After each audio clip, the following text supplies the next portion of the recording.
So you have joined today to listen to us, and we're talking about authors and writers, and we have a full program on how to get published. It's like the 6 steps to get published. Now, we all know as a writer that it takes a lot more than 6 steps. So this is just kind of an overview for you to get started for those of you that want to write. Now, there are so many ways that you can write. You can do blog posts, which Sally has a blog.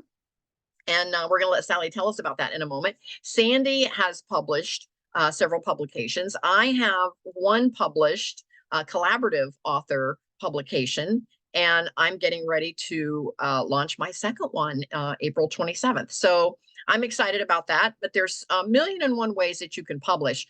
And for those of you that are just posting on social media, that's a form of publishing. You're putting your words out there. And so with that said, I just let's see, we have a 7th person. I just want to make sure I don't miss anybody. So sorry that I have to jump over here. There, we got Cynthia. All right, now we've got everybody on. So there are 7 in the audience and 3 of us here on the, I'll call it on the stage. And so we're talking about publishing. And so there's all kinds of ways. And so for those of you that are even just doing something on social media, you're putting your words out there. And so all of this kind of pertains to you when we talk about the topics we're going to write about and the editing. And then if you do want to put together even blog post into some sort of a publication, you can upload that into Amazon, you can self-publish, or you can go clear on the other side of the spectrum and you can publish traditionally.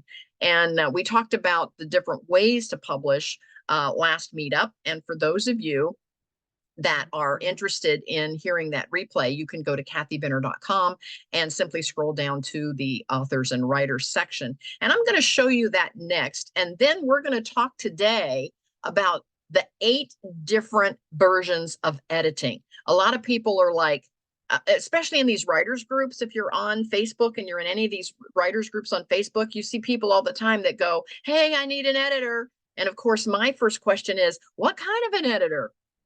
You know, there's all different kinds of editors. And so, and again, depending on what you want, it comes with the price tag. So the more editing that you want done, the higher the price tag. And so a lot of folks are like, didn't even know there were different types of editing. And so that's what we want to do in these calls, is to make you aware of all the different things that are going on out there so that you at least know what questions to ask. And I don't know about you, but sometimes I don't know what I don't know. And so I don't even know what to ask. And as you get more immersed into the world of writing, the more you'll see how it all fits together. And there is a rhyme and reason to it. So, and the more you're here, the more you'll understand. And that's what I want to show you next. Now, I am going to make Sally my co-host. And I am also going to make Sandy my co-host. And that way you gals can see who's coming into the room as well. And we've got some more folks coming in.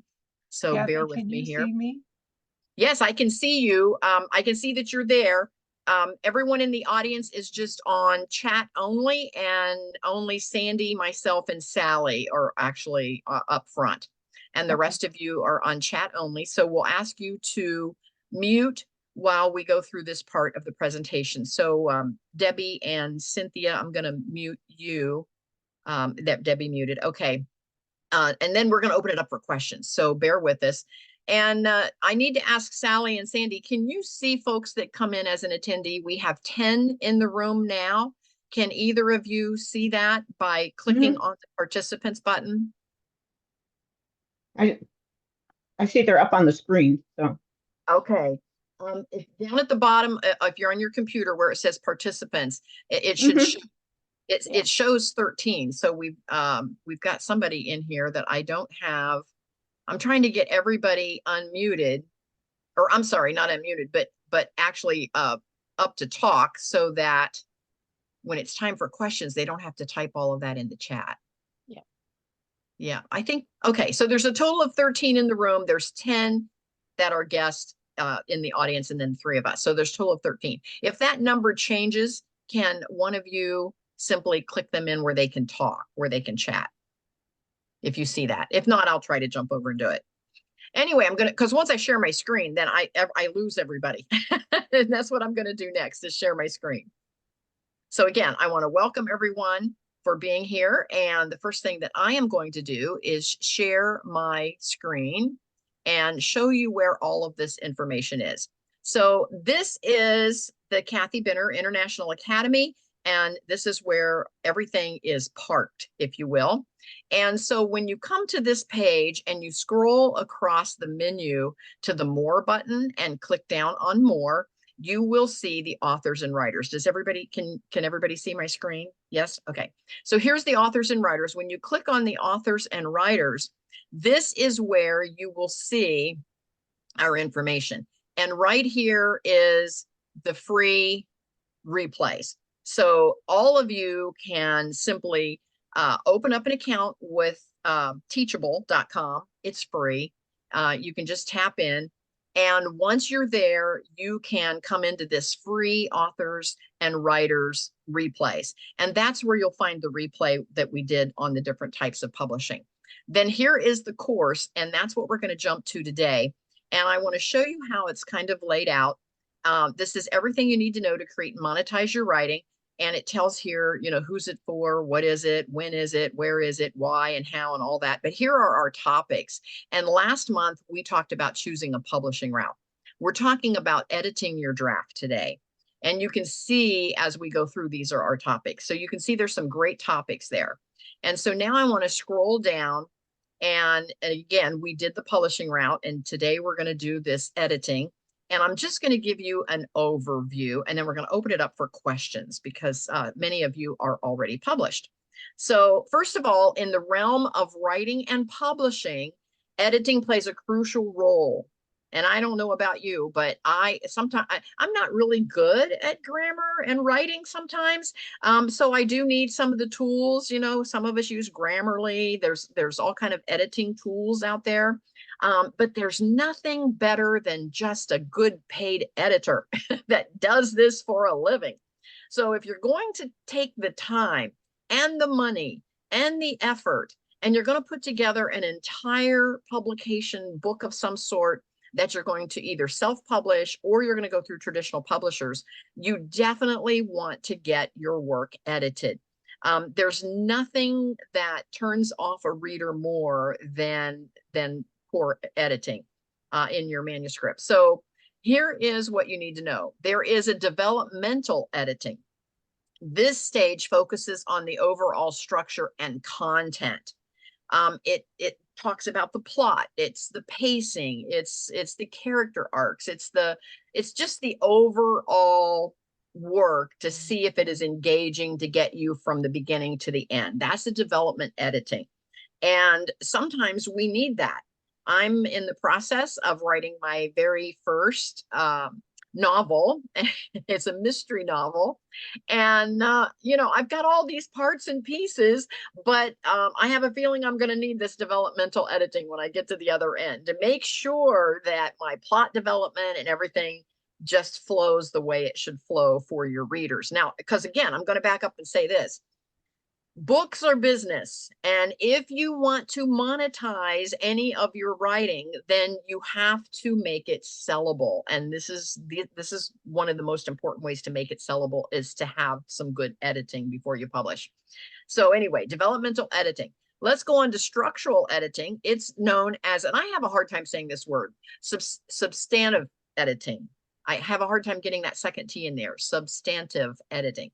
Structural editing involves examining the organization and flow, and editors assess the arrangement of the chapters, the sections, the paragraphs, ensuring a logical progression, okay, the structure of your book or of your manuscript. And then you have an editorial assessment. It provides an overall evaluation of the strengths and weaknesses and areas for improvement. Now, I don't know about you, but for those of you that are writers and that have been published, you know that something you publish almost comes, it almost feels like it's your baby. You know, you've given this book birth. And sometimes you get a little anxious when somebody's going to start giving you some critiques or criticism about your work. I'm here to say, Please allow your editors to have the freedom to tell you what they think. They do this all the time. Once you find a great editor that does this, they're just trying to help you make your manuscript more sellable in whatever format you're trying to publish.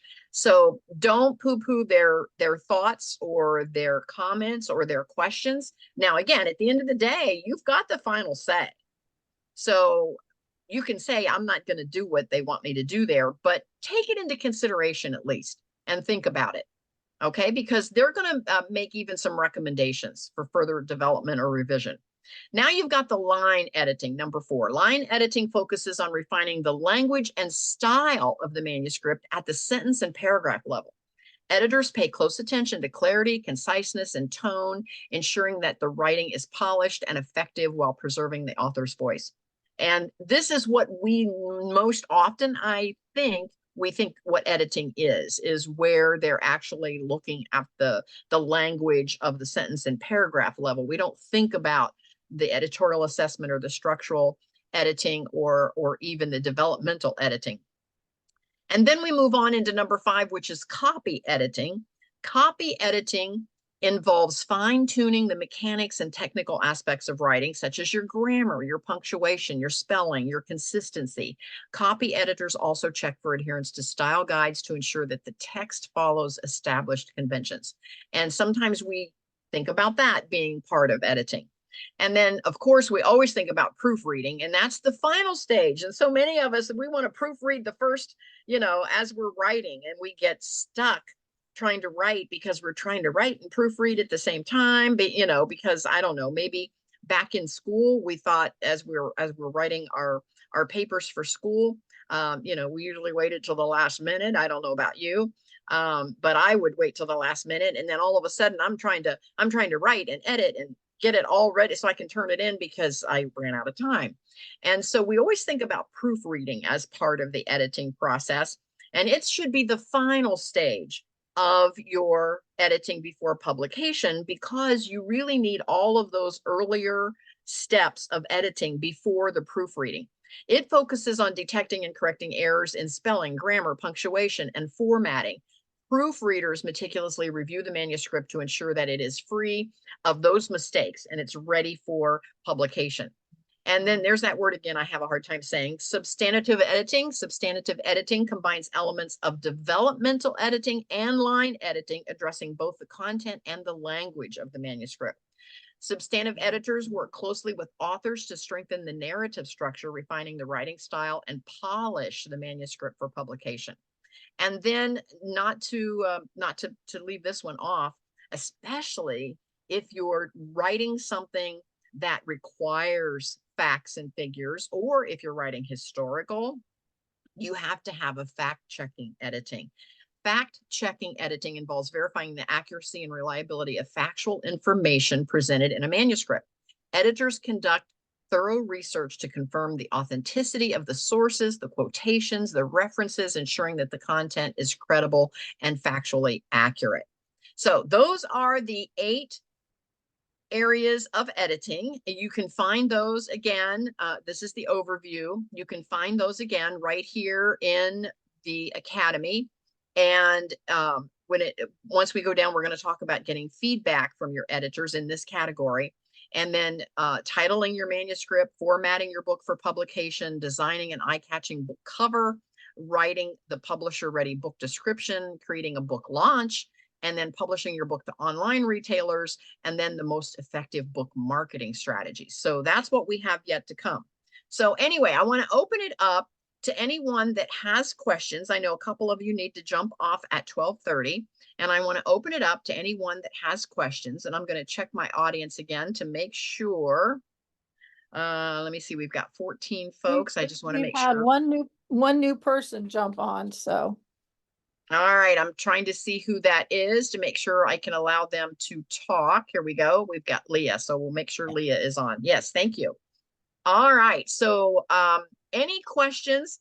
I want to jump over, and Sandy, I'm going to go to you first. And Patrick, I see your hand up, so I'll click on you in just a moment. Sandy, tell us a little bit about your writing and how did you do your editing on your publications? Well, a lot of it, my benefit was the fact I was a high school English teacher. So I had a lot of those proofreading skills kind of honed in. But I needed an editor. The company who hired me to write the biographies, they had a professional editing staff. So they did the bulk of everything you see. And in a biography is more timeline oriented. So the whole kind of flow needed to be there, but in a different sort of an angle. But otherwise, I just recently had a novel that I had finished and I gave it to someone who liked the genre. And that person read through it going, okay, this is the whole world that I love. And she went at it from what's working and what doesn't work. So it's a jumble of different things. Okay. So when you actually again, you've got a lot of the skill set yourself because of being the English teacher, and I envy you that.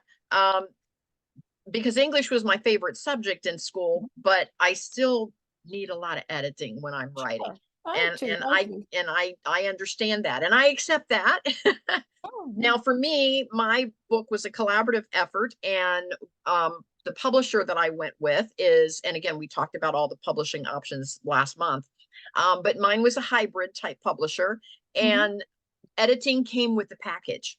Yeah. And so I really appreciated that. And again, because it's a collaborative effort, not only was her editor editing what I wrote, but they were also editing several authors being in the same publication as a collaborative effort to make sure that everyone's story flowed in the right order.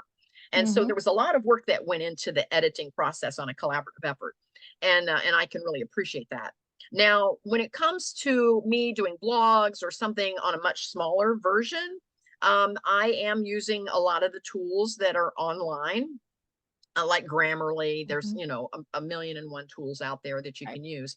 And so I am using some of those when I'm just Right. publishing like blog posts, that sort of thing. Right. So anyway, Sandy, thank you so much. I appreciate your comments. Sally, how about you? When you're publishing your blogs, what process do you go through, or do you go through a process for editing before you publish? I write my blog in Word first.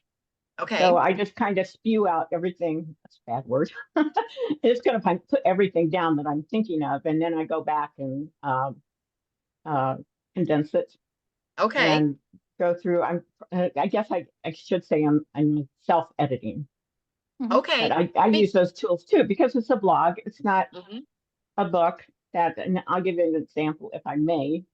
And this is Sure. a proud mom moment anyway. But Paul is coming out with well, he has come out with a book. It'll be released March 5th, but he's doing Now, book tours now. Paul is her son, by the way, for those of you that are listening. So go ahead, Yeah, Sally. he's an astrophysicist. He just came out with a book called Rescuing Science, and it's restoring trust um, in science. Science has taken a big hit in the past 3 years. But when he wrote this book originally, it was called, forget what it was called. Anyway, but he went through the editor process, and one editor just didn't like it, so he couldn't publish it with that publisher he went with. So this has Wow. been a long process for him. Right. But now he's done it. This is his third book, so he's used to the process. But Okay. Okay. that for me, for right now, I self-edit. Well, I can really appreciate that. I'm looking here. It looks like Barbara says, um,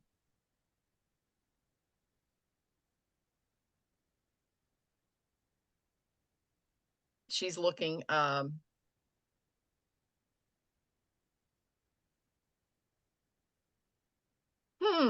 Yeah, she said she thought she was on for an interview today, but then I don't know, got confused or something. So I'll have to circle back to her. Sorry for the hesitation, but I just got the email, so I was just reading her email.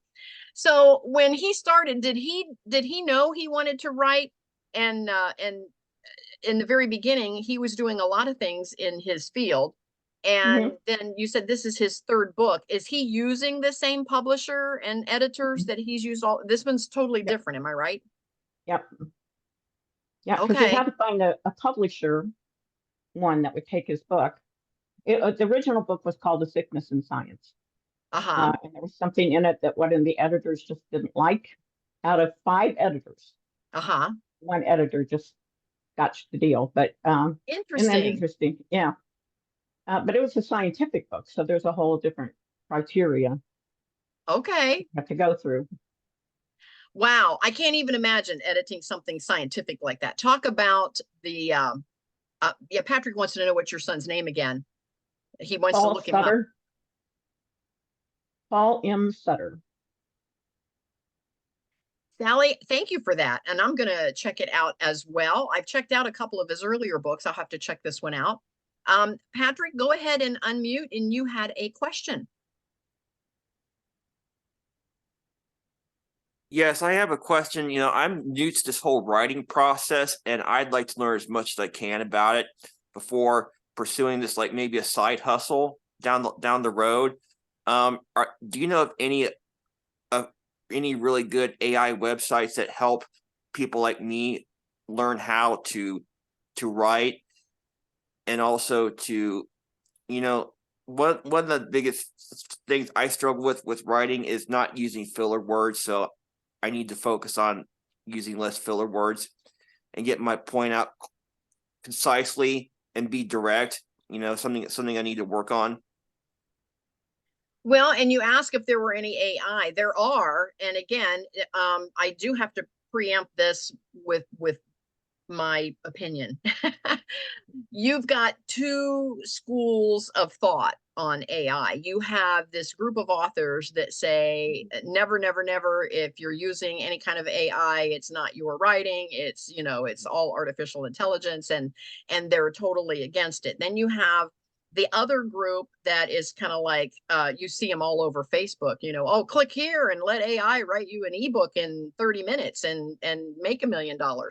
And so, they're trying to even sell the whole idea of having AI just write your manuscript for you.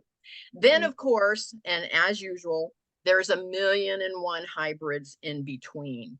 For those of us that are just using Grammarly, Grammarly is an AI. For those that are using Word, where Word can spell check and grammar check, that's an early version of AI.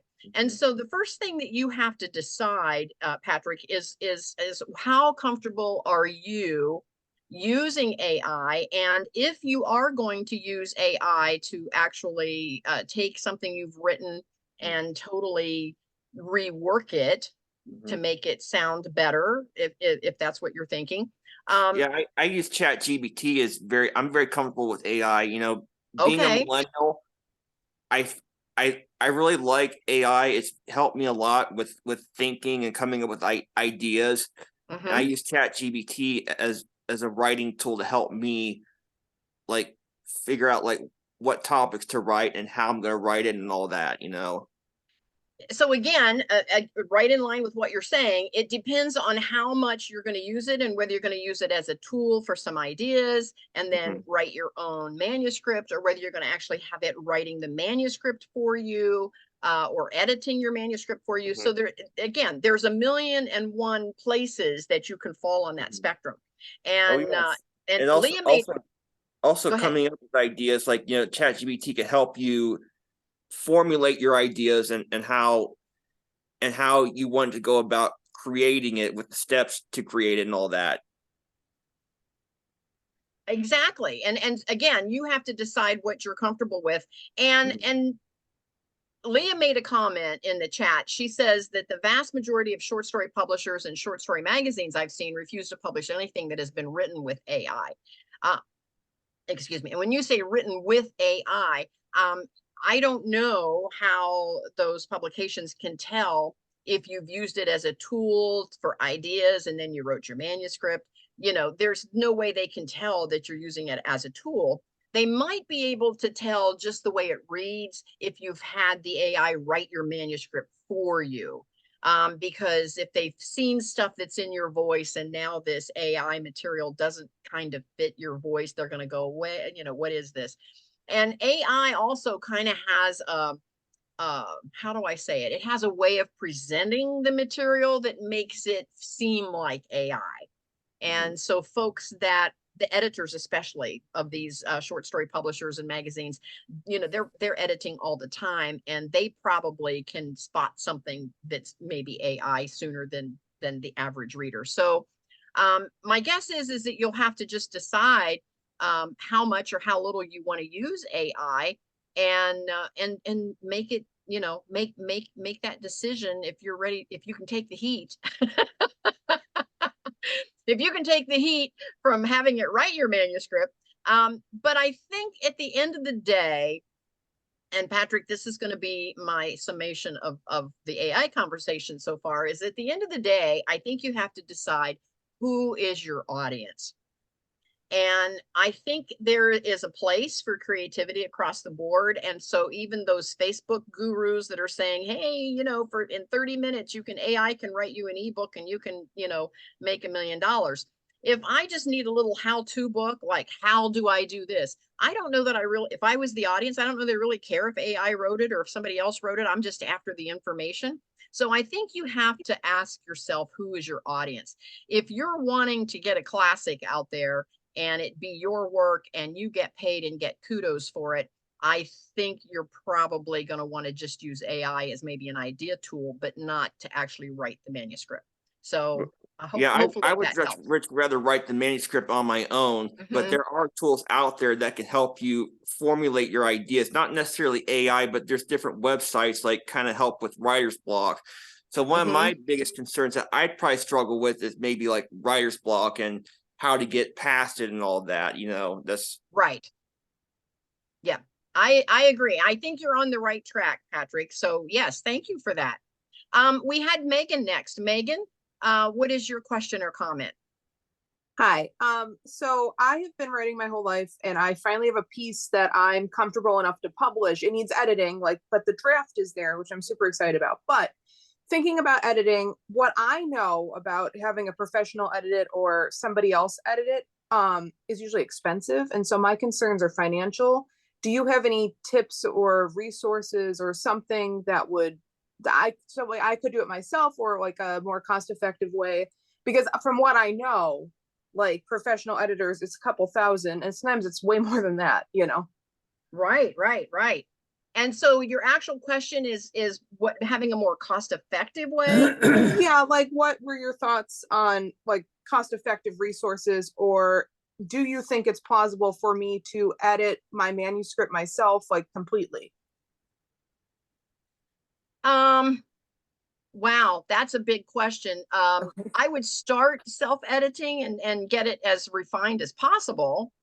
But again, I think you have to go back and ask yourself, who's the audience, and what is the material about? Are you wanting to write a classic novel, and hopefully it becomes a classic, and you want it to, to reach, zillions of people for years to come? Then I would go with an actual editor. And again, you're going to have to do your homework to find someone that you're comfortable with.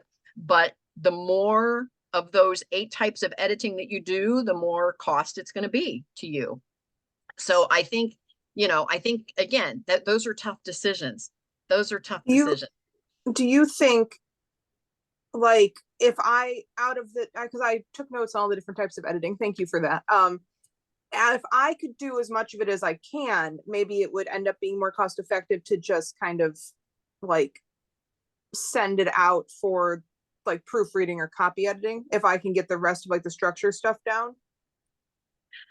Again, you can. It depends, I think, on your skill set and your background. I personally am such a new writer that I'd be afraid that I'd miss some major things. Sandy, what are your thoughts?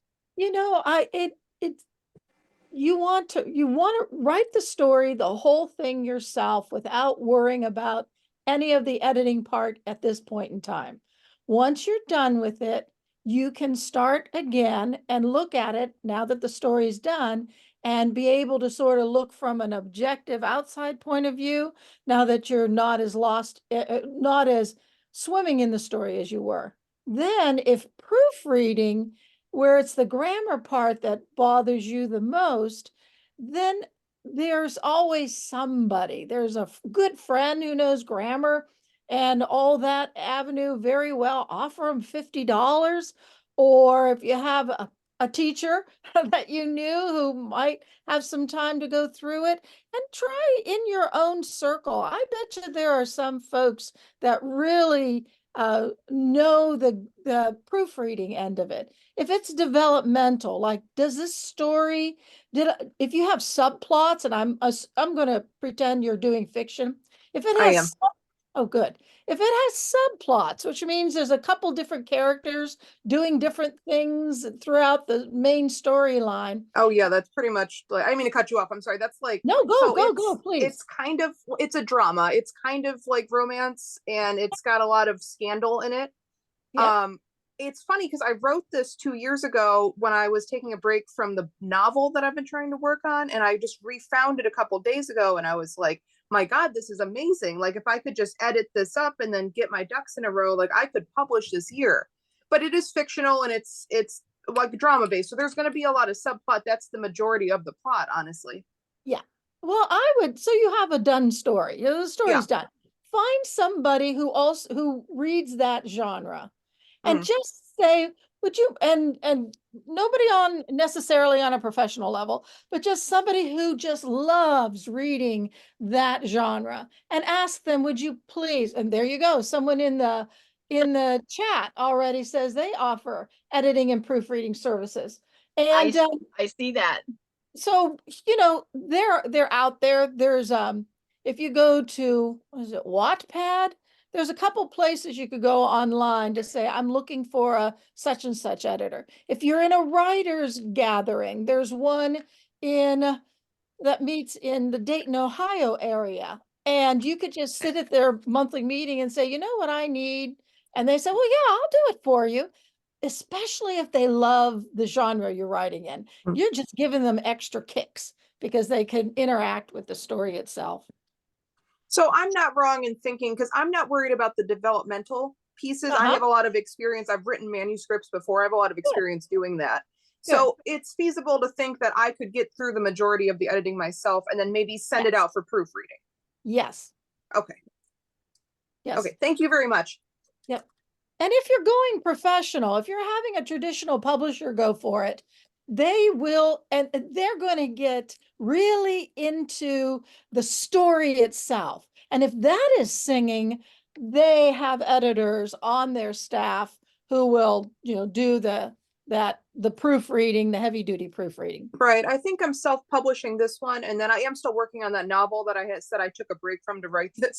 So the novel I might try to find a traditional publisher for, but this I think I'm just going to do on my own and kind of just like establish myself. I've been writing for 25 years and I've never published, so this is like huge for me, you know. So I just want to be able to say like I published something, you know. So thank you very much. Sure. Megan, I want to say, and you can't see it because it came out just to the host and panelists, but Blair, you see Blair Carney here on the call. Blair says, I offer copy editing and proofreading services. Okay. So maybe Blair, what, I'm sorry, I can't see her. What is her last name? Carney. Can you spell it? Carney. Okay. And then I'll look her up then. Thank you. Yeah. So again, connect with each other, because that's what this group is about. Not only is it to help answer our questions and give us an overview of trying to get published, but it also is a way that we can make connections with each other, because sometimes the answer is right here in the group. Yeah. So I love that. If you don't mind, I had one other little question. At the beginning of this meeting, you had mentioned about Teachable and being able to do replays on past meetings. How do I find that, get to that? Just go to Teachable? Just kathybinner.com and it'll take you right to my homepage. Okay. And then from there, I'd be able to find the Teachable thing? That puts you right into Teachable, the kathybinner.com, and then look for the authors and writers. Okay. All right. Thank you. I missed that at the beginning. I'm sorry. Yep. So I put that in the chat. It's kathybinner.com. Okay, let me go back and look at some messages here. Oh, Barbara's on, but she doesn't have a password to sign in. Oh, that's interesting because there's no password on the program. Is she looking for an she Um, has what's it called? A user ID? Is that what she's looking for? Maybe. Depending on how yeah, she's I getting don't, in, she might need the yeah, user because ID. yeah, I don't have a password on there. Sandy, I'm gonna let you I'm gonna deal with Barbara here for a second. I'm gonna let you field the question from Faith. Faith, you have a question, go ahead and unmute. Hi, my question was, I'm kind of concerned about my book right now because it's only it's 76 pages, but when I try to publish it through Amazon, it's only 50, it says it's only 54. Wow. So I don't get the gist between that, and I'm kind of doubting I'm kind of getting concerned because I don't know if I need to add more poems or if I need to take away. I'm just lost.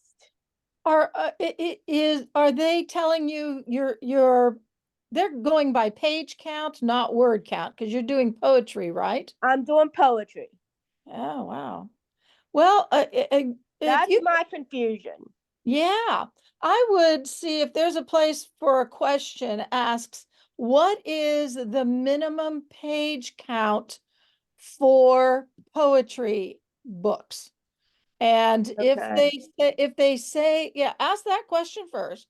And then if they say, well, it's, it's 70, well, if they say it's 54, they must have laid it out differently than you did. That's what And I'm thinking. Yeah. That it was just And that condensed. was my confusion because I'm trying to publish it on Amazon, and I'm like, the minimum page count for Amazon is 72. okay, 72. And you say you're giving them something that's I'm giving them my Microsoft Word page is 76 count, yeah. but they're showing it up as 54. That's Wow. my confusion. Yeah. I don't know what's going on. Yeah. So I Sure. figured I'd get insight from you guys, kind of figuring out. And I just read Amazon will put a book as low as 24 pages. So if your poetry is an epic poem, it could be almost a one book itself. Say, that's what I found online. Yeah. Well, I'm surprised they're restricting you, and yet there's that. Wow. Well, I did publish it first on Barnes and Noble, Oh. so I Ooh. don't know if that's an issue. Sometimes, sometimes Amazon likes to be the top of the mountain. And if you've already tapped into somebody else, they might be giving you that. But I I don't know. don't know, and I'm having some field days with Amazon, and I don't know what to do. Yeah. Yeah. Because does That's that mean I have to resell? uh whew. And you say Barnes and Noble is handling your book? Barnes and Noble currently has my book right now. It's already at 68 pages. The Oh, current page number is 68 for my book, but I've been trying to adjust it yeah. to make it measurable for Amazon. Yeah. But it should be able to be published. It should, but unfortunately, if Amazon not. says we'll publish it if you do this, then unfortunately you have to do this. Exactly. And Yeah, I'm like, I don't know what to think. And I've just been trying to get information from as many people as I can. So Yeah, Faith, I appreciate you connecting. First of all, I want to welcome Barbara. Barbara, hi. I'm glad you're here. I see you there. So just know I see you there. Faith, here's what I want to say. Go to thecathybinner.com and you'll scroll down my homepage and you'll see where you can click through and have a strategy connect call with me. And yes. go ahead and schedule a call there and let me do a little research on that and see if I can't find an answer for you. Yes, I would appreciate that because I have been stretching myself thin trying to get, because I wanted to turn it into a series. I'm doing this book into a series called Lighthouse. It's the Okay. Lighthouse series. combination trilogy book with a collections book at the end. And I'm like, I want to publish it on Amazon. My mom would probably kill me for that, not literally, but figuratively. But I get it. I'm doing it. I'm doing it for myself because I want to do it. I'm not doing it for them. I'm doing it for myself and to help people understand that you can have a voice in more than one way. Faith, I appreciate you. And again, connect with me over on kathybinner.com. Yes. And how do I go about doing that again? I forget.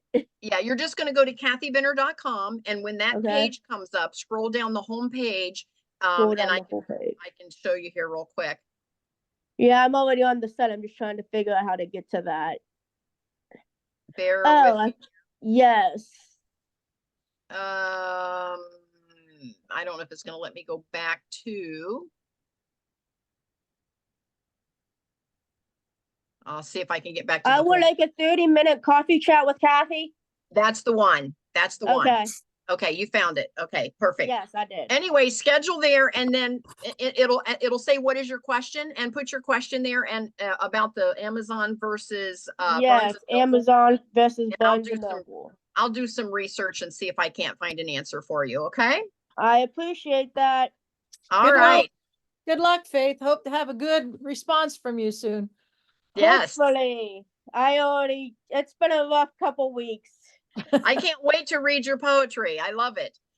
We're going to do one more question, and then we're going to turn over to Barbara, and I've got some questions for Barbara. Patrick, you had another question for us. Go ahead. Oh, just lost train of thought. You might want to let someone else ask a question. Okay. Does anyone else have any questions before we roll over to Barbara, our guest today? And I want to welcome Elise. I see Elise jumped on, so thank you for being here. We've had a couple jump off and a couple others jump on, so this is great. All right, I want to say welcome to Barbara. Now, I've been talking with Barbara, and she's quite impressive. She's got this great website, so go visit her website. It's under her name. You see her name there. I like to call it our little Hollywood squares. So you see her name there in her little Hollywood square, and you can jump over to her website. But she has poetry, and this is her 6th collection called Watermark, Poems of the Johnstown Flood of 1889. Now, we started our call today, and I'll just kind of bring Barbara up to speed. We started our call today on the different types of editing. And boy, I imagine that there would be a certain amount of factual editing, of facts and figures when you're talking about history. And so anyway, this is very exciting to me. I love everything that she's doing. But Barbara, can you tell us about your journey as a poet? What inspired you to start writing poetry, and how has your style evolved? Well, I started writing poetry. Is my sound okay? It is. This yes. is a new headgear get up for me. So it looks lovely. I'm echoing in the room. Okay. So I started writing when I was young. And in high school, and was sending my poems off to Harold Ross at the New Yorker, Dear Harold Ross, atrocious poetry. And then I took an alternate path in my higher education and became a speech therapist, the practical route. And then in my 50s, I really, realized that it's now or never. It's that, like, the turn in a poem, now or never, let's get to the point. So I went and pursued an MFA, got an MFA, and developed a really disciplined writing life, where that was my focus. So in terms of the evolution of my writing, I started writing mainly lyrical poetry. Of course, there's a narrative element to every poem, but mainly lyrical poetry, nature poetry. But an obsession that I've had is the Johnstown Flood of 1889, also called the Great Flood. And I'm from Johnstown. So it was a personal project, as well as a historical event that I really, that is so multi-layered narratively. And what I did for this was a lot of research, over 5 years, really probably closer to 10 years. of research, of handling the artifacts, talking to people who are related to flood victims, great grandfather type people who were, like telegraphers along the railway and so forth. Anyway, it's a fascinating period of time. It's the Gilded Age. The Industrial Revolution is happening. And there's so, like, as I say, the narrative is very multi-layered. So I developed more of a narrative style for this in terms of writing style changes. And the poems in this book, right side, Watermark, are all, with a few exceptions, in persona. So they're all in the voices of the historical figures involved in the flood, Clara Barton, for example, and then the victims, many of whom were never identified. So they were coffined without a name. And there is a plot, there's a graveyard called Grandview, which is where my people are buried, and I've been there many times. And there's a plot there called the Plot of the Unknowns. There were almost 800 people who died without ever having been identified. I mean, it was such a devastating event that some people were not even recognizable, without getting too gory. I mean, parts and pieces of people that they identified through a ring or a key in their pocket or whatever. So anyway, I really just really grabbed onto this topic, and so this is a docu-lyric about the Johnstown flood, written in the voices of the survivors and those who didn't survive. And most of the poems begin with an excerpt from the morgue book, which I was able to handle the original morgue book.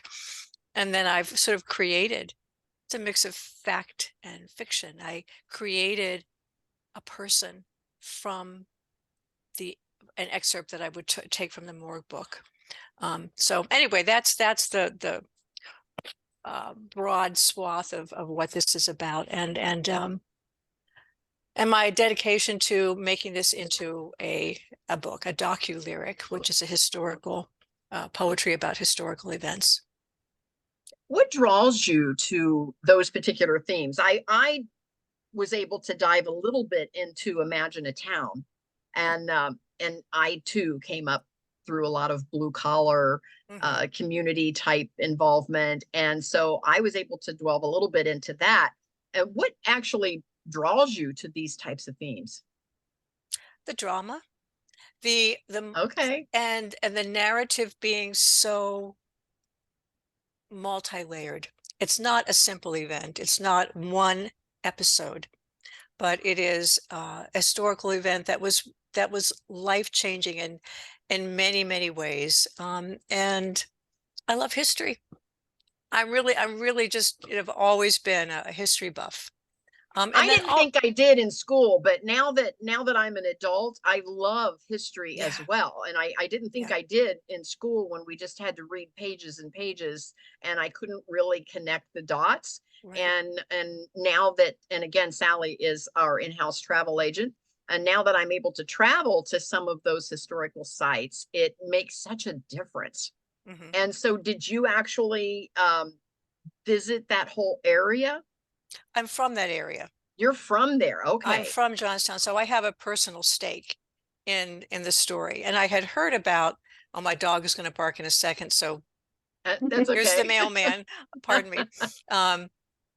So yeah, so the what is now the Flood Museum was the library that I used as a child, donated by Carnegie. And so that is now the Flood Museum, and I've been there many times and was there as a child, and the whole area is in my blood. Okay. I left when I was 18, but it's your place of origin becomes part of your DNA, right? So and then I had the privilege of working with the Park Service, and as I say, handling the original morgue book, which was really awesome. It was spooky, and it was compelling. And then I've been to the Plot of the Unknowns many times as I walk that graveyard, because my people are buried there, and it's a beautiful graveyard. I mean, graveyards have great horticulture, don't they? They do. They So do. yeah, so I have a very personal connection to the story. Well, a lot of the folks on this particular call today are writers, or they are wannabe writers, or that new writers, sometimes some seasoned writers. We have all levels. And Patrick wants to know where he can find this Morgue book. And so I'll let you talk about that in a moment. But my question to you is, can you walk us through your creative process when you're writing poetry? Do you have any specific rituals or practices that help you get your inspiration? Reading. Okay. Reading. I say to anyone who really wants to seriously write, read, read, read, read, and then write. So my inspiration is other writers, what they're writing, the response I have to beautiful writing or to a compelling narrative really makes me want to sit down and write. So I would just say read everything you want to get your hands on that interests you. Okay. And then write. You can write. I do a series of workshops, and we give prompts to the people. And a prompt is a really great way to begin a poem, to think about rhetorical devices, craft techniques, topics, different moves in a poem. So there are books of prompts that you can get, or to do a workshop. Workshops are also great. They're a great way to really get inspired. Am I answering your question? I kind of got off track. Okay. Yes, no, you definitely are. And you have to bring yourself to poetry or to writing, whatever kind of writing you do, every day in some way, whether that's reading, whether that's writing a few lines, whether that's looking up a subject, whatever it is, bring yourself to writing in some way every day. Put it on the calendar. Have a writing time, have a writing closet, have a writing space, have some place that when you sit down, you're halfway there. You're already thinking about writing. And after a while, I'm here to tell you, you get excited when it's time to sit there because you've got all these ideas in your head and you can't wait to get to your writing closet or your writing area so that you can start writing. Patrick he's still interested in, of course, the book that we were originally talking about. He wants to know, could he find this information at the Johnstown Library or Historical Society, or is it in the actual museum there? It is in the memorial site that is a National Park Service memorial site. And I'll tell you, Patrick, if you're interested in that area and in that event, when you go, you have to make an appointment. And you're taken to a back room, you're given a special pair of gloves, and you must stand, and you are supervised by a park ranger. It is such a treasure. However, excerpts, or actually most of the Morgue book, is listed in one of the books I use for reference. I don't have it here at my desk, but I can certainly send that to Kathy to send on to you. That has the oh gosh, it's right on the tip of my brain, but it's the Morgue entries are listed in the back, and it was done by Charles Reverend Beale, who he was in charge of all these makeshift morgues that they had to set up. And then and the morgues, let's just tell you really quickly, the Morgue entries were actually descriptions that were put on the lids of the coffins, a simple pine coffin, that were placed in these makeshift morgues, which were taverns, schoolhouses, whatever building still had walls and a roof. And then you would have the pine boxes with the bodies or the remains. And then on the lid, and the lids were kind of askew. And then there would be a tag with that entry describing, I have a number of them here in the book, physical features, tattoos, birthmarks, what kind of jewelry, what the clothing, etc. And then the people who could not find their loved ones would walk through the aisles of the morgue, of the makeshift morgue, read the tag on the lid, and if it matched their loved one, they would move the lid aside for identification. So is there a that's website to go to? The Johnstown Area Heritage Association, JAHA. But I will email Kathy that book, the title of that book, and all the relevant information, and you'll find the morgue entries in the back. You want to send me the website link so I can write it down in the chat? I don't have it, and frankly I don't know how to sign to go online while I'm still on Zoom. Yeah. I don't know. So I'll send that to Kathy too. Yeah. So once I get it, want- I'll put it with the replay of this. So Patrick, you feel free to go to kathybenner.com to the replay, and I'll put all the information she sends me there. All right, So thank you. Patrick, That way you you want can the find name of the where I can get the morgue entries and the website for the Heritage Association. Yep. I'll send that to Kathy.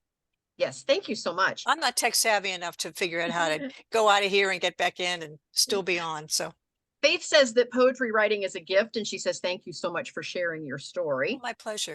Are there any particular poets or works of literature that have had a significant influence on your writing? Oh my gosh.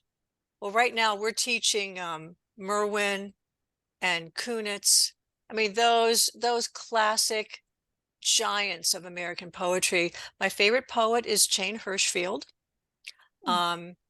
She to me is a goddess of poetry, beautiful lyric poetry. In terms of this particular book that I've just written, Watermark, there is a book by Rachel Dilworth called The Magdalene Laundry.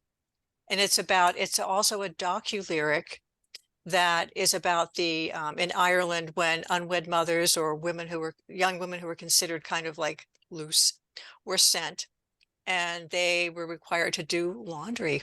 That's all they did, and they had to stay there when they had their babies. Their babies were snatched away and sent off for adoption. So it's a docu-lyric about that, and that was really compelling to me. Another poet who I really love, who writes about history and science, and it's very learned, is Linda Beards, Bierds. She wrote The Profile Makers, which is about in persona about the Civil War. That's fabulous. Linda Beards, The Profile Maker.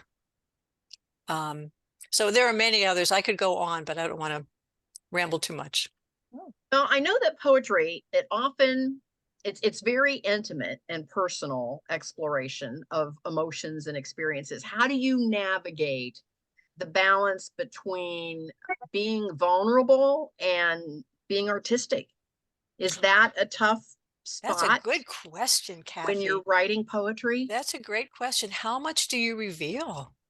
And Mhm. and it's really tricky because, it's important to show some restraint, so you don't want to get sentimental.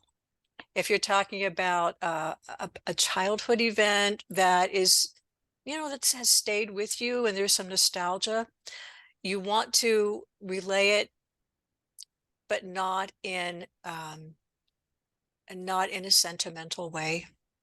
And that's really tricky. Restraint is everything. I read for a journal. I read for Sheila Gig Online, and I really, I have an ear for when things, when word work gets into a poor me, or oh, look at the trauma that I've suffered, or I'll never recover. I'm so sad. You and this is a good example of show, don't tell. Don't say how you feel. Relay an event. Describe something that connotes how you feel, so that it's implied versus spoken, versus said in a raw kind of a way. Great points. Great points. Thanks. Barbara, thank you so much for that. What message or feeling do you want your readers to take away from this latest work? That life is so unpredictable. That here we have these lives, and Johnstown, Pennsylvania, which is in like South Central Pennsylvania, very blue collar, for those of you not familiar with it, that we had this booming town in the late 1800s where we had immigrants flooding in with new opportunities. It was like the steel production center of the country for the railroad, which was moving out west, and so much promise. And then boom, the leisure lake at the top of the mountain, the dam burst in this really like once in a century storm, and town was wiped out. So that's what I take from it, is from the event, is that you can't take anything for granted. Count your blessings every day. I know that sounds kind of cliche, but in this case, it really does apply. That there are all these lives, and everything is so transient. You know, we have lives, we have all this promise, and the children who died, so many children. It's heartbreaking. And lest we forget, the wealthy who had their resort lake on top of the mountain did not maintain it. It was structurally lacking integrity in many, many technical ways, and they didn't care because it was better for their sport fishing. So lo and behold, the dam broke, and then all the non-privileged people who lived in the town, which is the foothill of the mountain of the Alleghenies, perished. Not all, but Wow. 2,200. So there's that discrepancy between the haves and the have-nots, and the haves really not, in this case, dare I say, not caring. Their sport fishing and their leisure life was more important than the safety of the town, of the people who fueled the machines that made their profits. They didn't care enough to protect them.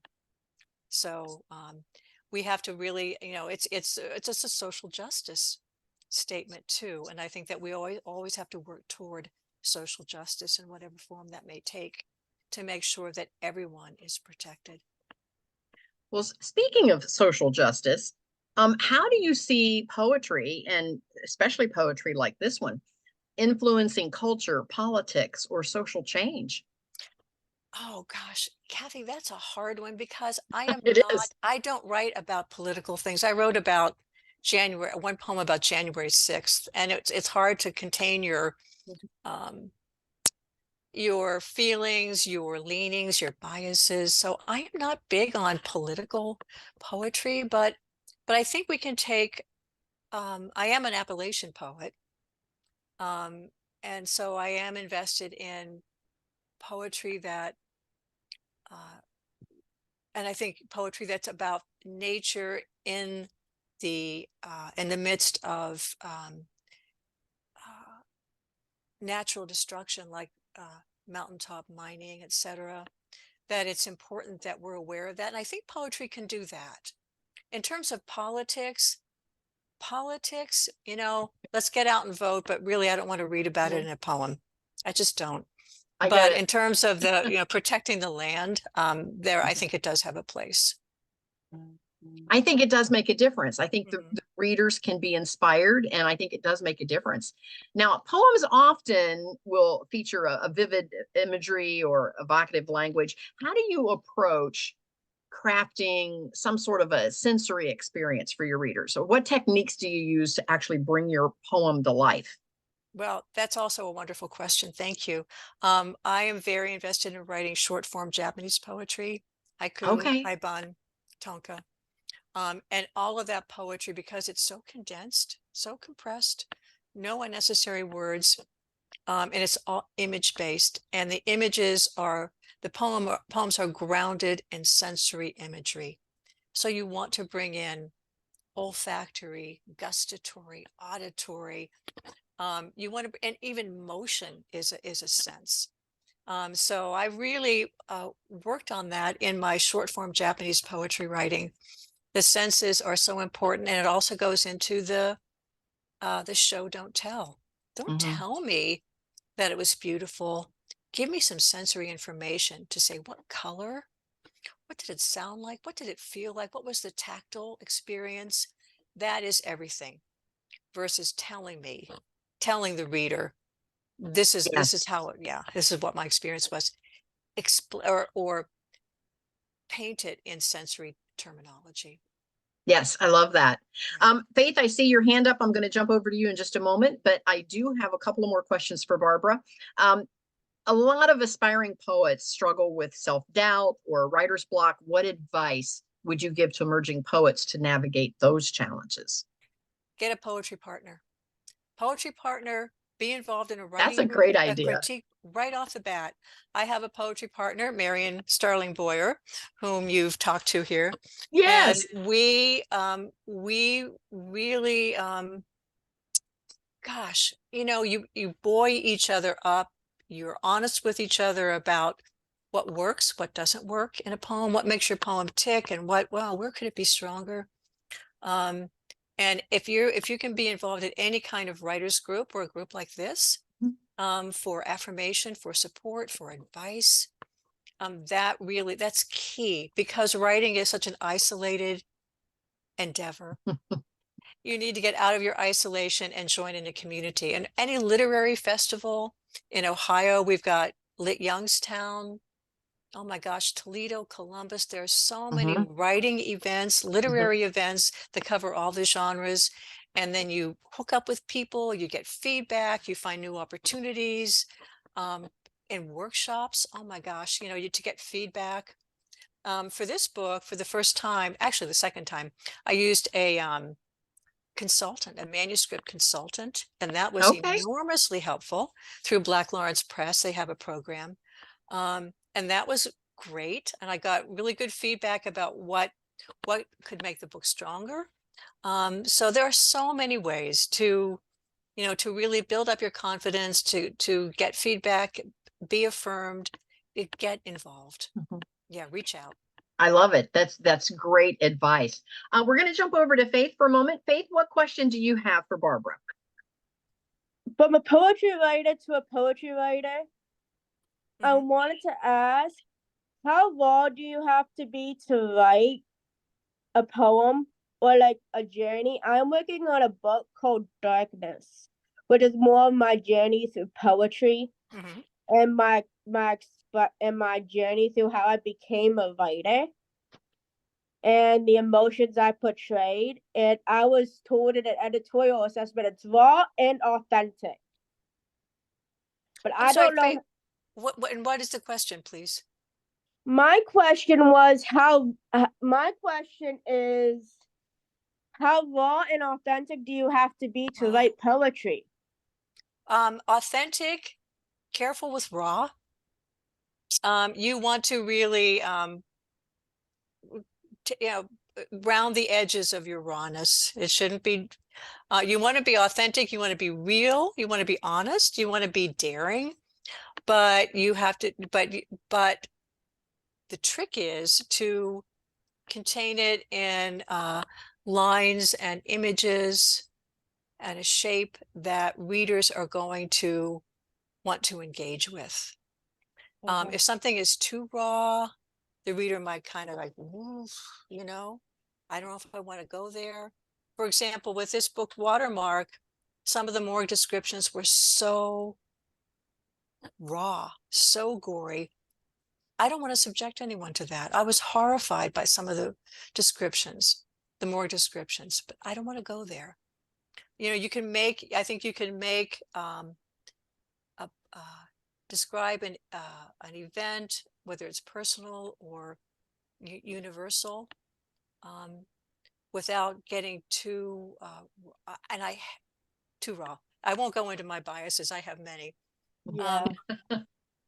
Yeah. So I think and here the thing too with, and I'm sure all of you are aware of this, revise. Too often I've been to a reading where someone says, "Oh, I wrote this on the way over. I'm going to read it at open mic." Don't do that. Revise it, revisit it, read it aloud. How does it sound? And Faith, run it by a friend. You don't need to be too raw. And also, if it's something that's personal, make sure that it's also universal. Okay. Good point. Yeah. So make sure that your reader can relate in some way, even if they haven't had that experience, that that it resonates for your reader walking down the street, whoever that might be. So try to make it universal, even when it's personal. Okay. I appreciate Good luck. that. Good luck to you. Yeah. Yes, thank you. Thank you, Faith, for that question. Finally, tell us how we can connect with you, Barbara. How can we get copies of your poetry? And also, is there something that you have that's coming up soon or launching soon, or something that you would like to let us be aware of? Okay. Well, thank you, Kathy. First of all, my website is so under construction, shall we say. It is so really We're always under construction. oh We my get gosh, I haven't, it's been really a long time. So you're not going to get anything too current on my website. Sometimes I wonder, why do I even have one? But I know it's not very professional, but I'm, you know, I'm technically challenged. I'm now shopping around a chapbook of haibun. Haibun is prose plus haiku, so it's a Japanese short form. Gosh, and I've got a lot of readings, a lot of interviews coming up. I'm teaching through Literary Cleveland, and through the library system and some festivals. And really this should be my impetus to update my website, right? So that right. so that you have all this listed. And I'm very active on Facebook. So whatever I have coming up. Oh, well, then maybe that's the place. That's the place. Yeah. Yeah. Check me out on Facebook. Friend me on Facebook. I'm very active on Facebook. Thanks. Very good. I'll actually look up your link, and when I post the replay, I'll put the link to your Facebook there, so that if folks go to the replay, they can just click through and they'll be right there on your Facebook page. So we'll do that for you. And because that way you can post what you have coming up there and we can find you there.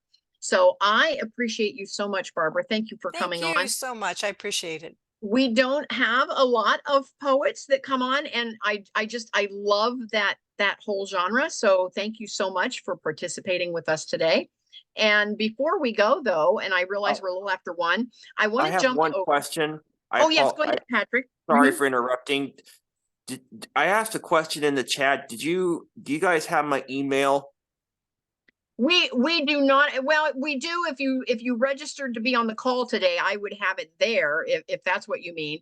But if you want to connect with Barbara or with any of us, just go to thecathybinner.com and look at the replay. I will have a way that you can connect with me, you can connect with Barbara, and you'll be able to connect with Sandy.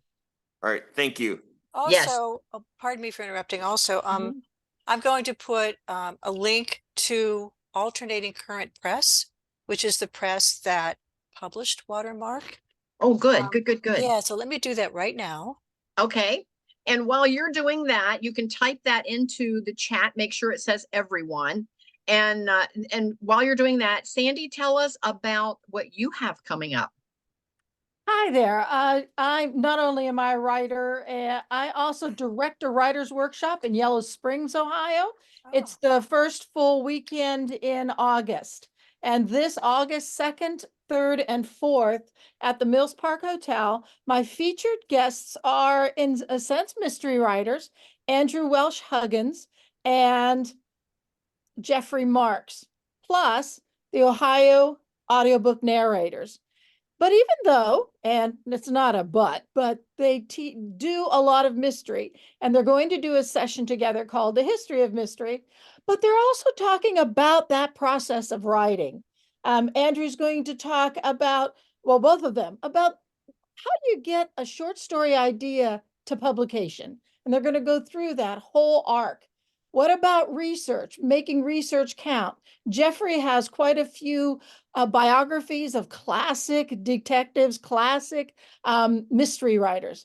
And he says research is so important. How do you make it count? And Andrew is going to talk about revision, the nuts and bolts. Here we're talking revision here, the nuts and bolts of revision. Jeffrey is a publisher. He is the publisher of Crippen and Landrew Publishing Company in Cincinnati, Ohio. And if you're going traditional publishing, then you probably need to know how to write a query letter. If you have a nonfiction book, you do need to know how to do a book proposal. So he's going to do something on that. Andrew wants folks to write in a session and go through it together and show how that formulates into something you can put out into the world. And we have a 3-hour demo by the Ohio audiobook narrators. They're not only going to tell you if you want to narrate your book, this is how you go about it, but also what do they do if you hire them to do it. And they hope to do a demo in which they'll take like 2 or 3 minutes of your writing and show you what they do. I have open mic readings. We have book sales is new this year. For anyone registered, the Mills Park isn't a huge place. So 1 book per person you can come out and sell on that night. Those events on Saturday night, however, are open to the public to come browse and buy, we hope, and listen to your readings. That's it.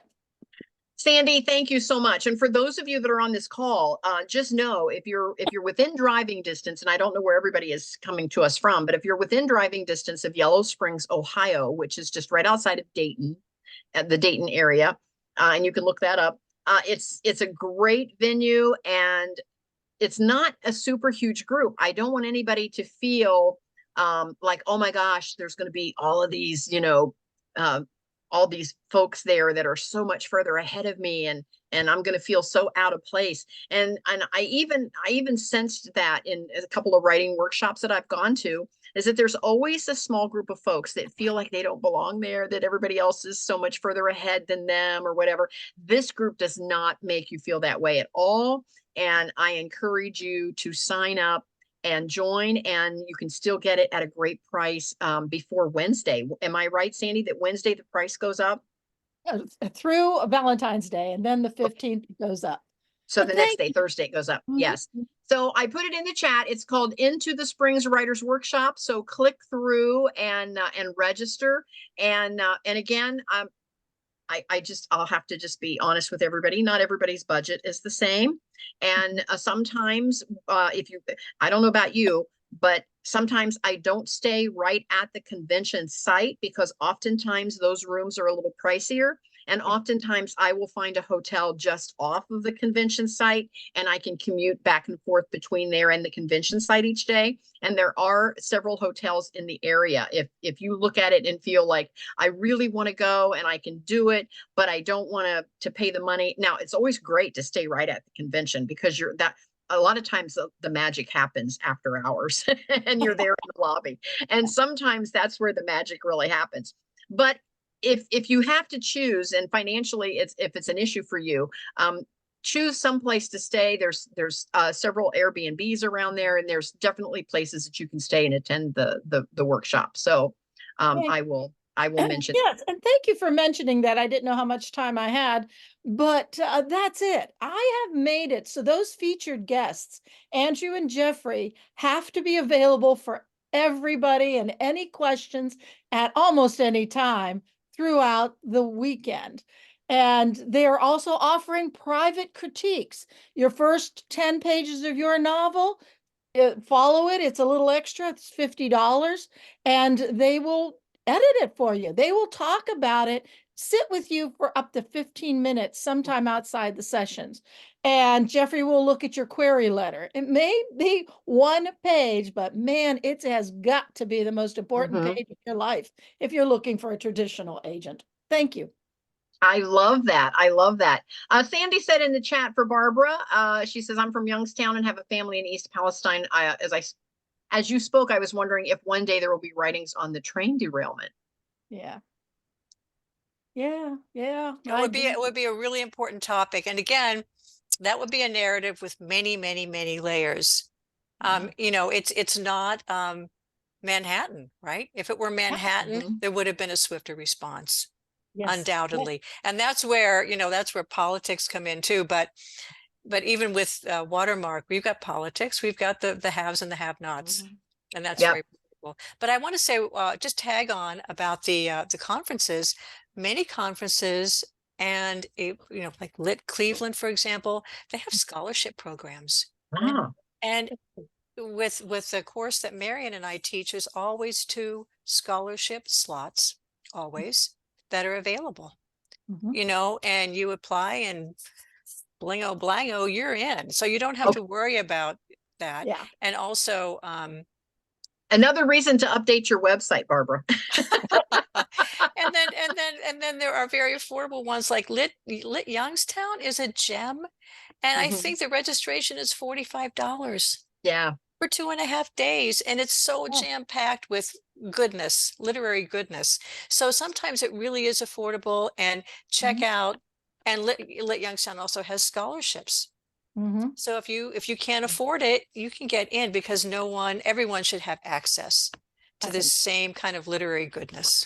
Yes, and here's what I want to say to those of you that are still hanging in here on our call is, so if you want to be a writer, surround yourself with writers. Mm-hmm. If you want to be a writer, surround yourself with writers. Trust me, it does rub off. And you do get a sense of how the industry works. And that's the biggest question that I get from folks, is that they have this desire deep down inside of them that they want to write, and they don't have any way to connect the dots. They don't know where they fit in, how they fit in, how to fit in. And if you simply surround yourself with writers, whether it just be an online writers group or something local in your community, you can look those up, and just surround yourself with writers. You'll start to find your spot. You'll start to see where you fit into the picture. And what that does for you is it gives you the confidence to step out and say, I'm going to write something. I'm going to publish something. I'm going to start. And there's no ceiling after that. You can do as much as you want. Yeah, and Good this advice. is a good thing that you do, Kathy. If you feel that drive waning, at least once a month on this Monday, you can Mhm. check in and listen to people who are excited again, and that rekindles some of Mhm. that flame that might be flickering a little too much. So definitely. Yes, thank you for that. This has been a great call. I want to say thank you again so much to Sandy, my co-host. Sally had to jump off early. She had another meeting. And I want to say thank you to Barbara, our guest today. Thank you so much for sharing all of your thoughts and your writings with us. And to all of you that have listened and have had great questions. And again, go to kathybinner.com and scroll over to the authors and writers section, and you will see where to find all of the replays. And I'll put all of the links there in the description of the replay. And that way you can connect with Barbara, you can connect with me, you can connect with Sandy, and let us help you make your dreams come true. Thank you, Kathy, and thank you, Sandy, so much. I Thank you. appreciate this. All right. Continued good writing. Good to meet you Yes. all. Thank Thank you. you. And we'll see everyone later. Bye-bye. Bye. Bye.